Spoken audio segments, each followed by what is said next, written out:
আরজি করের ঘটনায় বিচারের দাবিতে হাওড়ায় রাজ্যের মন্ত্রী অরূপ রায়ের নেতৃত্বে হাওড়ায় মিছিল হয় রবিবার।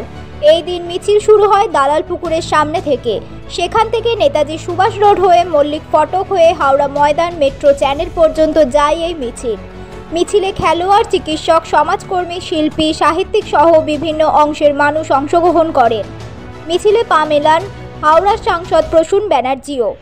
অরূপ রায় বলেন, আইনজীবী, ছাত্র ছাত্রী, সমস্ত স্তরের মানুষকে ধন্যবাদ জানাই আজকের এই প্রতিবাদ, এবং এটা আমরা একটা প্রতিবাদ মিছিল আমাদের কলেজের বিভিন্ন যে অন্যায়, যে অবিচার আমাদের আরজি করে তিলোত্তমার উপর ঘটেছে, সেই অন্যায়ের, সেই বর্বরচিত, সেই পৈশাচিক অন্যায়ের বিরুদ্ধে ফাঁসির দাবিতে এবং সিবিআই যাতে অবিলম্বে বিচার, তাদের তদন্ত শেষ করে বিচারের জন্য দোষীদের গ্রেপ্তার করে তাদের আইনের হাতে তুলে দেয়, বিচার ব্যবস্থার জন্য তুলে দেয়, তার জন্য আমাদের দাবি। এবং ইতিমধ্যেই প্রায় 1 মাস কাল অতিক্রান্ত হতে চলেছে। এর মধ্যে এখনও আমরা অপরাধীরা রাজ্য সরকারের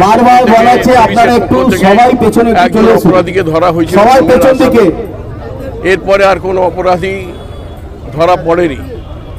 তা সুতরাং অবিলম্বে আমি চাইব অবিলম্বে অপরাধী ধরা পড়ুক এবং অপরাধী যত ক্ষমতাশালী হোক তিনি যেন শাস্তি পান।